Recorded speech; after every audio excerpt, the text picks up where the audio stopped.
Okay, there we go. We are live. How's it going, folks? Not that anybody is actually here. Let me turn down the volume because I'm the only other person here. Oh, wow, we got second live person. How's it going? Welcome.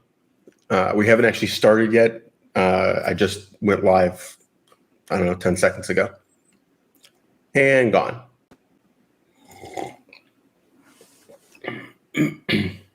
Oh, apparently now I'm gone too. Interesting.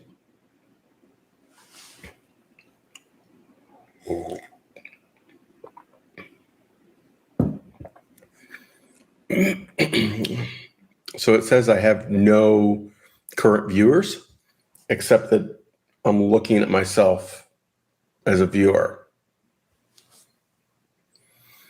I don't know. So, just in case there's actually anybody watching, some administrative stuff. YouTube has some new rules that they are enforcing slash following slash occasionally changing. One of them has to do with firearms, what you're allowed to have in the video, what you're not. And really, if you want to be monetized, if you show a pew, you're probably done. Which is why more and more of my videos don't show the pew. Even if I'm talking about it, nope, because eventually I may monetize. I probably will. But it means my backlog of videos is also going to be looked at by YouTube. And if I've got too many strikes there, at least in my more recent stuff, they're going to nail me. My old stuff, I could delete a lot of it. I could make it private, whatever, redo it. But yeah, the other thing is you're not supposed to show 30-round magazines. I don't know why they decided that, a standard capacity magazine was an issue, but 29 rounds is okay. Whatever. Yeah. So anything 30 and over is a good way to get yourself in trouble on YouTube. So all the mags that are going to be in today's video are 20s or 29s. There are no 30 rounders shown. Most of us load to 28 or 29 anyway, just on the off chance it saves some trouble. I've actually only had trouble that way once, but it is what it is. It's just that much easier to insert a loaded magazine when the bolt is closed if it's a round short anyway. So the other administrative thing, the Civivi bow, Brad Zinker bow. This was the EDC pocket knife I picked up a little while ago at Christmas time and did a first impressions of, and I have been trying to do a review of this since. We're basically a month in, right? So far, my impression is good, but I just don't feel like I have enough experience with it to make a properly informed video about it. So, next step. I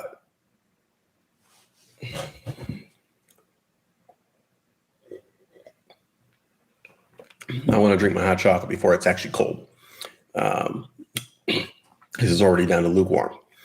And be realistic about your preps. Be realistic about what you actually need.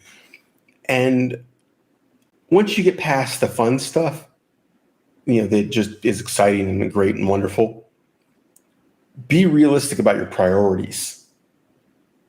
Don't prepare for the extremely unlikely until you've prepared for the very likely. If you live in a cold environment, if the utilities go out, including the gas, what are you going to do? They're getting a blizzard up in New England this weekend. What is the plan? Because if something happens, they have to shut down natural gas supply. The electricity goes out on Friday afternoon, say, and it's not going to be back until Sunday. What are you doing to stay warm? How are you making food? Prepare for those before you worry about the zombie apocalypse, before you worry about Ebola. I would normally say before you worry about any kind of pandemic. Yeah.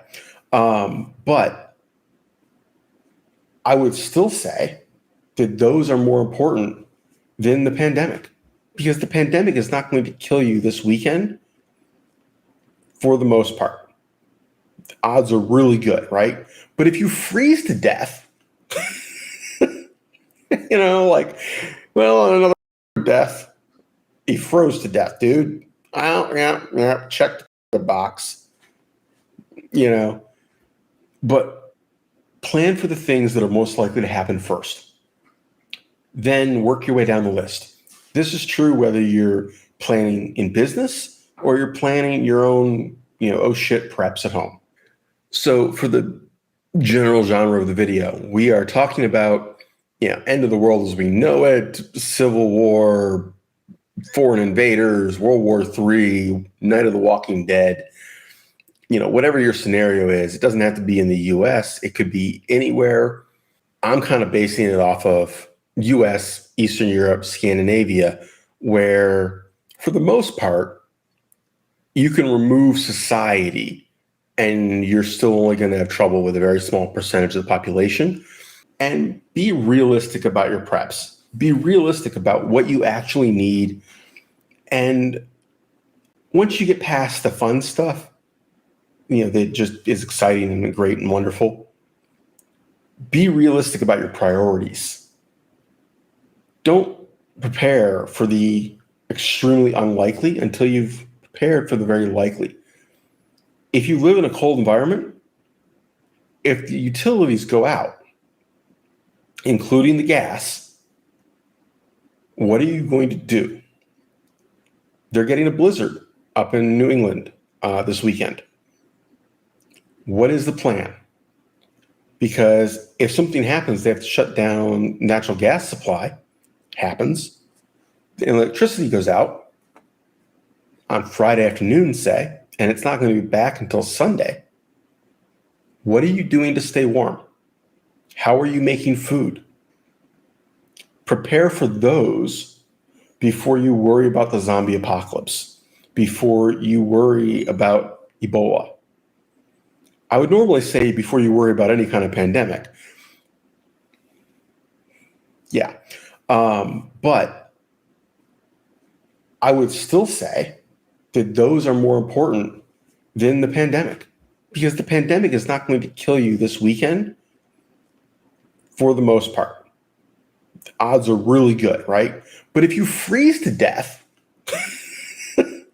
like, well, another death, he froze to death, dude. Yeah, check the box,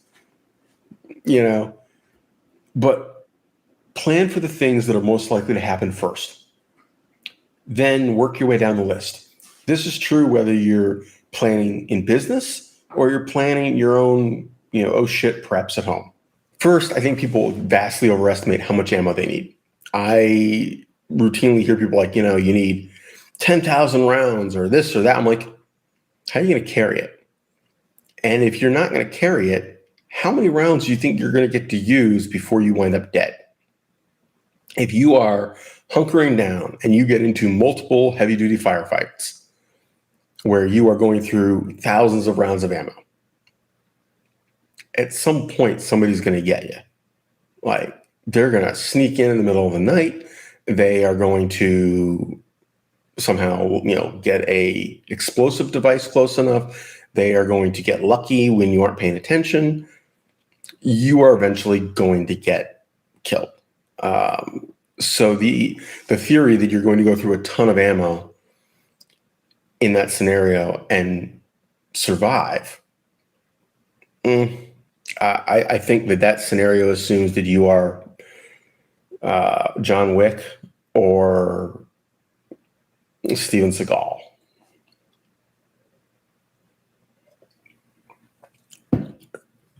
That said, certainly there is no harm. If you're talking a bug-in scenario or a bug out to a location you have previously stocked, there's no harm in having more ammunition there.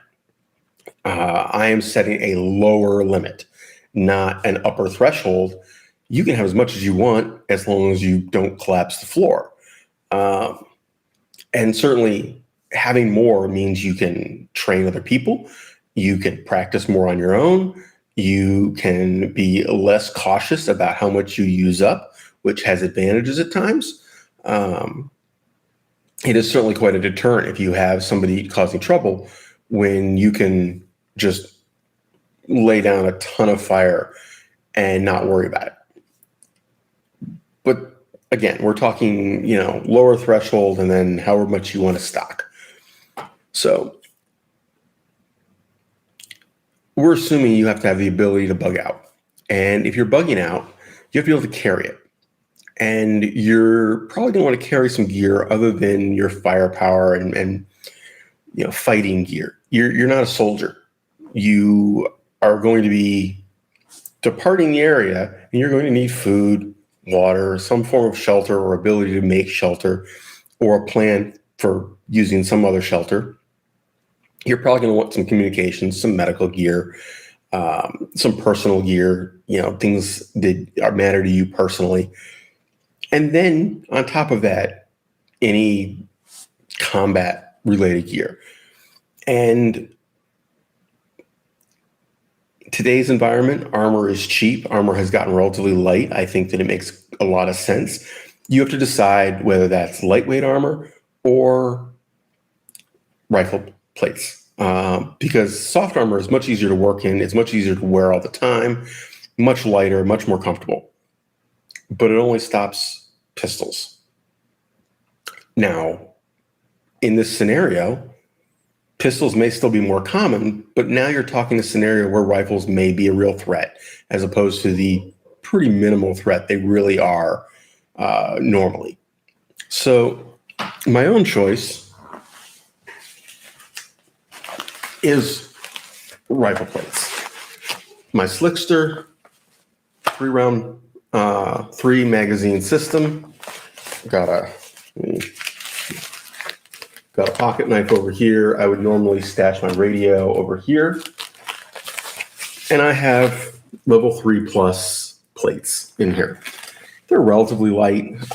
They're not super light. They're not, Hesco, 4-pound plates.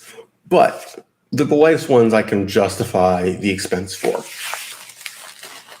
And you notice 3 mags, 3, not 6, not 8, 3.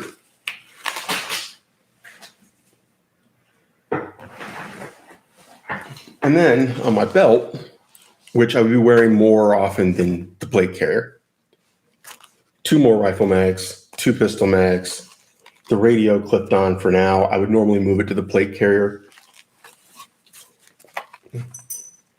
Med kit with tourniquet and handgun. So what that gives me, if I'm wearing this, I have 3 handgun mags and 3 rifle mags because there'll be 1 in the rifle.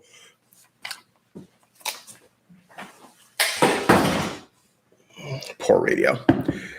To me, that's the minimum. If you have 3, that is enough to get you out of trouble. It is not enough to engage in a running gunfight. It is meant to be, oh shit, which is what you really, you're not there to get into a fight. You're there to get yourself out of a fight. The 3 on the plate carrier are supplemental. I could see myself removing them. I would be perfectly happy running that plate carrier slick underneath something to be more discreet.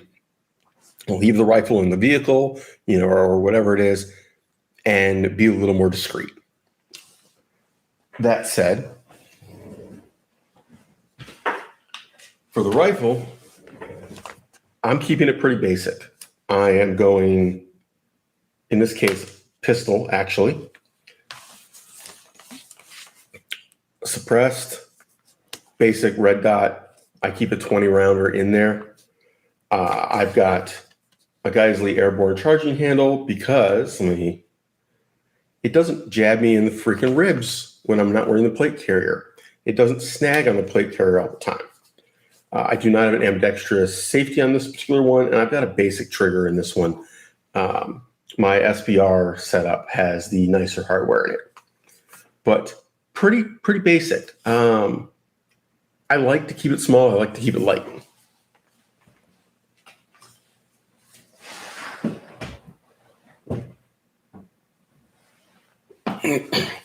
The sling on there is a Magpul MS4.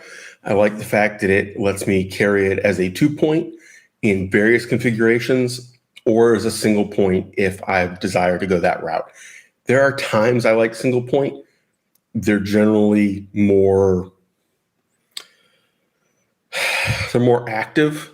I'm holding the rifle and I'm doing something with the rifle, and I want to be able to quickly move it between positions. If I'm doing something and I'm carrying the rifle and I may want the rifle, I'm much more likely to leave it in the 2-point configuration. My 2-point is pretty close. One is on the end plate for the receiver, and then the closer spot on the handguard. So they're only like that far apart. And that lets me bring it way up on my body, carry it, have my hands free, work on something, because you have to assume that you are not, in this kind of scenario, you have to do things. You're not standing there on guard. You're working on a garden. You're fixing a vehicle. You're fixing something with your house. You are helping somebody get out of somewhere, or, you're not just standing there waiting for a fight, right? That is the exception, not the rule in this scenario, even if things are crazy. Think about even like the Walking Dead, the TV show. Now they cut out huge sections of time to keep it to the exciting bits, but if you extrapolate out their average day, they don't spend all day fighting zombies or other people. The majority of their actual time is spent doing other things. My load for ammo for 5.56, or in this case 300 blackout, I've got about 160 something rounds on there. It's 5 29 rounders and the 20 rounder, and there's no round in the chamber. The way I run, the rifle for sitting there, the world has not ended, right? So mag in, not chambered, bolt is closed. And so that means I don't have that extra round, whatever. What I'm suggesting as a minimum, your final, I'm not shooting anymore when I get down to this level unless I absolutely have to, would be double that load, and preferably all in mags, ready to go. Now, obviously, you're not wearing it on your gear, but if you had to bug out, that's about all you can carry along with your other stuff. Having more than that, you're just going to have to leave it behind. Now, you may be able to take some if you have a vehicle, if your vehicle has cargo capacity, but honestly, how much are you going to take? Ammo is heavy. You can take a couple ammo cans full, sure. Great. But that's not your minimum. That's extra. Because if you have to get out of that vehicle and walk, you're not going to take the ammo cans and be trudging along. Like, there's going to be more valuable things in that vehicle, right? You're going to be wanting to take more food. So that's kind of where I'm at. I think that large amounts of ammo is less important than enough ammo and the other stuff. To me, the pistol is totally secondary in this situation. Have one, know how to use it, have it something you can use quickly and well. Exactly what it is, I don't give a shit, and I don't think you need a ton of ammo for it. I carry the 2 spare mags because that's what fits on the setup. And honestly, I would say about a third of the time I'm wearing that thing, and I'm not just doing drills at the range, one of the mags is not there. It's been replaced by a multi-tool.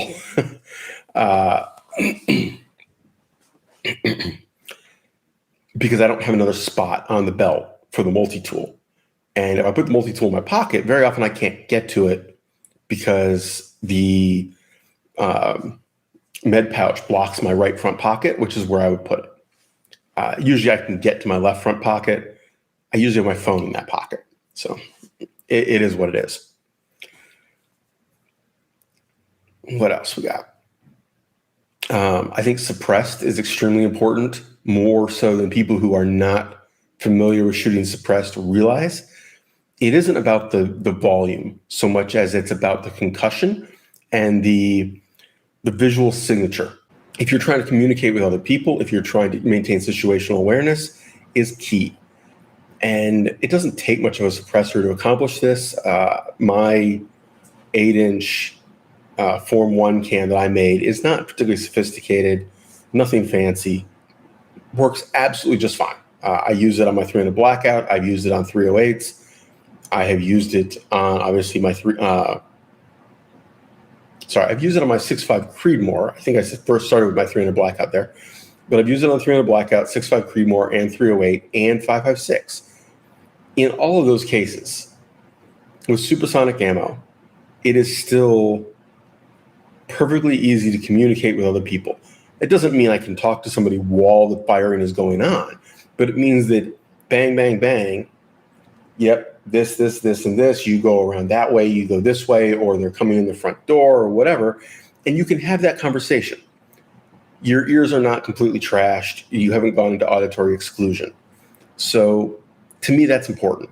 The US military has been testing that, running whole units suppressed and finding that exact thing. Did it maintain situational awareness much better? Did people perform better during the firefight? Did they communicate better? It has nothing to do with hearing protection. You can be wearing earplugs and shooting without a suppressor, and it still trashes your ability to maintain situational awareness and communicate. So, the other things about the firearm, I don't think that you need to be worried about ammo compatibility with ammo you're going to loot or scrounge or whatever people come up with for scenarios. That's a common one. You want to have like 5.56 or 308 or 9mm because you're going to pick up ammo from other people. If you're in that scenario, there's going to be a rifle. There's going to be a handgun. Like if you're scrounging for ammo, there will be a matching firearm available. The odds of the scenario happening where you can scrounge ammo in enough quantity to matter and not the firearm to go with it, I'm not buying it. I am a firm believer that if you start out with something that is not compatible with the ammo you're finding, you've probably been able to get a hold of an upper and magazines in that other caliber, that 5.56 most likely, right? I think that you should start out with something better than that. And honestly, this is a spot, a niche that I think 300 Blackout excels in, because you have the ability to shoot very short barrels, suppressed, supersonic or subsonic, from a bolt carrier group and magazines that are standard. Meaning the only thing special about this in terms of your other hardware is your barrel. Now, why is that important? Because if you have a problem and you need to use somebody else's rifle, you can take your bolt carrier group, your magazines, and keep using them. Or if you find somebody else's hardware, that's a spare bolt carrier group. Those are extra magazines. They work with your equipment. If you're shooting 6.5 Grendel, if you're shooting 6mm arc, or any number of these other ones, those are not compatible. You have to decide, am I going this direction or am I going this direction? The two don't cross over much. I think 300 Blackout really does fit this well. That doesn't mean that it might be what you're using 2 weeks in this scenario. By then, maybe, you've gone through the ammo you started with, or at least enough of it that you're worried about it, and you've picked up a different rifle, or at least a different upper. Or just switch because you had one. I mean, how many of us that shoot 300 Blackout don't have the other option? In my case, I can take the suppressor off, put it on a 5.56 upper, good to go. That's the only thing that changed was my upper. I think that that's all you need. If you're talking other things, have a medical kit, know how to use it. Have a tourniquet, know how to use it. Have chest seals and know how to use them.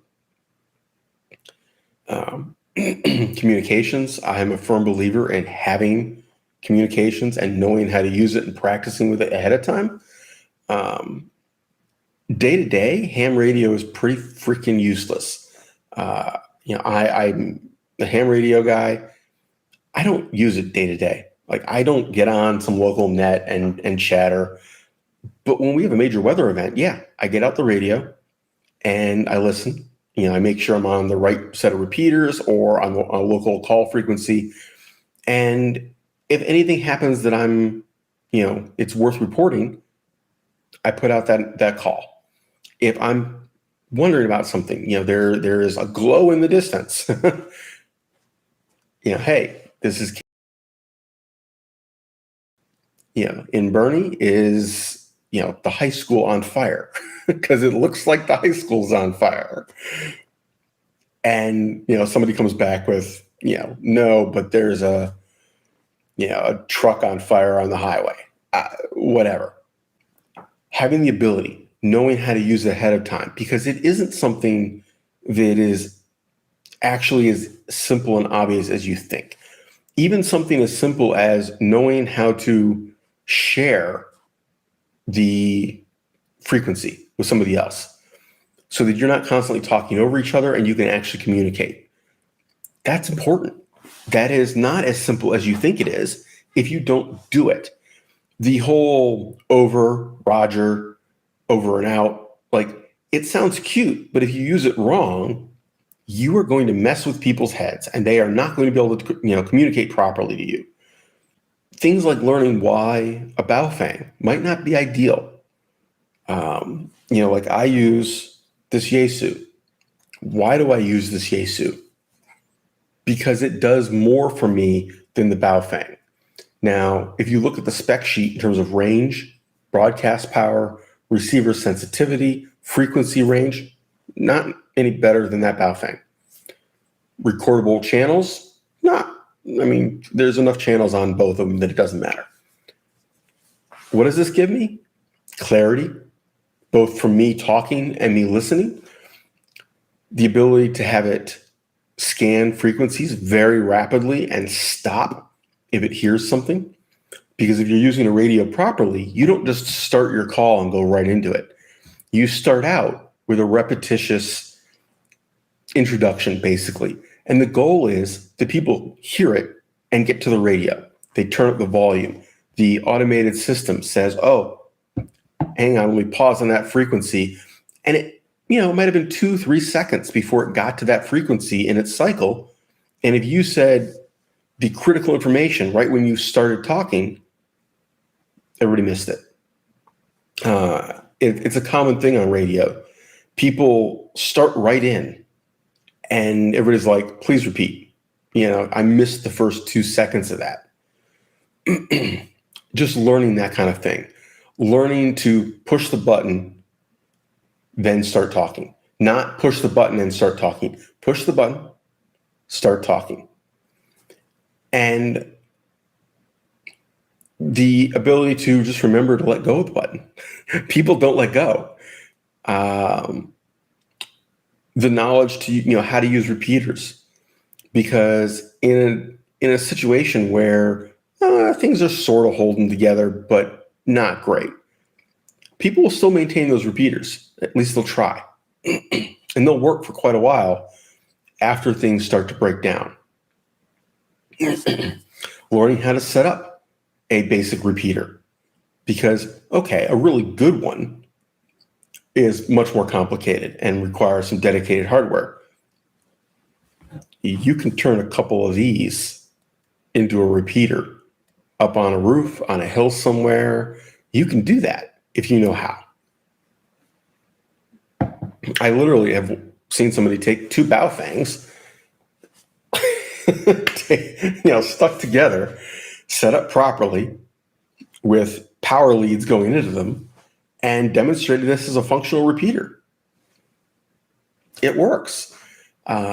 Is it ideal? No. I mean, it has issues, right? But it worked.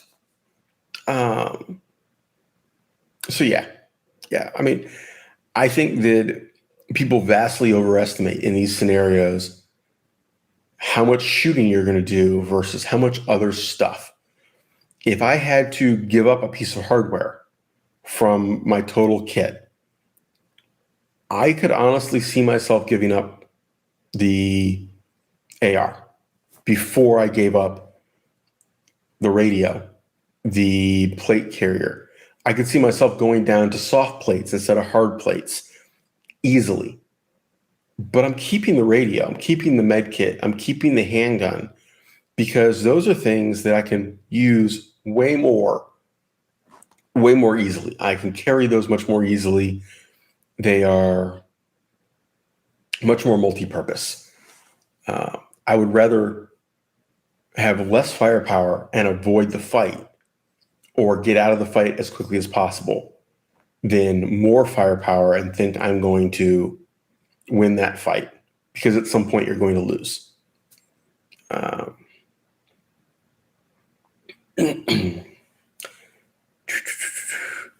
I do think that if you are bugging in, having a larger caliber rifle, an AR-10 in 6.5 and 308 in whatever you want in that category. It could even just be a hunting rifle. It could be 7 rim mag bolt action. It could be a 30-06. I don't care, but something that can reach out to 500 or 600 yards with some real authority that you're comfortable using. And I think that if you're bugging in, that's a great thing to have, because you don't want to ever have the scenario where you're bugged in and you are trapped in your spot because somebody else has range on you and you can't reply. You can't shoot them. They can shoot you. Bullets are going by. They're, putting holes in your wall, and you don't even have the ability to shoot back because you literally can't shoot that far. It's a nice theory to say 5.56 can, reach out that far. 5.56 isn't doing a whole lot. It might go through. You are not going to be confident that you actually are going to stop that threat. Now, if they stand there in the open and you shoot them, yes, fine. Is it ideal? No. Would you be better off with the bigger gun? Yeah. And why would you compromise your personal one by setting it up for long range shooting when, if you're bugging out, long range shooting is not a priority? It's really not. There's a reason the military has most people running very short range optics and 1 or 2 people with longer range optics. The majority of your fighting, the majority of your conflict is going to be much closer, or you move closer, or you break contact. Having the option, great. If you can put a 3x magnifier on there, but you got to carry it and it can break. It's one more thing, right? The 2x magnification optics, 1 to 8, 1 to 6, 1 to 10. Yeah, but it's more weight. It's much bulkier. If you're in the house, I would rather have the red dot, right? And people are going to say, you put the red dot on top, you put it at 45 degrees and so on. And absolutely. I just like to keep it simple. That's my choice. If you want to do one of those setups and you are willing to spend the money for quality and reliable ones, they absolutely can work. And train with it. Train, know how far you can shoot at that 45 degrees with your little, micro dot. Get used to that. Practice clearing a house that way. If that's what you think you're going to do it. Practice it, train that until you can actually do it, because it's not easy. It's extremely awkward to walk around with the rifle canted 45 degrees and still keep your freaking elbow down so your elbow doesn't come around the corner 3 feet before you do. To turn that way and still be able to operate your safeties, drop mags, turn on a light, turn off a light, all that thing. It isn't instinctive. You've actually got to practice it. You've got to try it. It's like shooting left-handed if you're right-handed. It isn't that you can't do it, but you actually have to practice it. Personally, I really like my 2X, my PA Gold. I don't even know what they call it. It's just the 2X. I really like it. I think it's absolutely a wonderful general purpose optic, but I don't have it on the 300 blackout. And I probably should. I should buy another one. But for now, I have the micro dot, and it works. Whew. We have an email. Oh, that's. I thought that was somebody with a question. That was actually YouTube telling me that I'm live. Why it sends me an email that I'm live, I don't know. I do think the other gear to have, after we've talked about the medical gear, we've talked about the communications, a knife of some sort. You don't need a big giant, pig sticker Bowie knife. I wouldn't even bother with anything that resembles a combat knife. This is probably a little too lightweight and delicate. Anyway, we are at an hour. As far as I can tell, nobody's actually in here. Nobody has been in quite a while. I'm talking to myself, but I'll edit this down later and repost it. So take care, have fun, stay safe, everybody.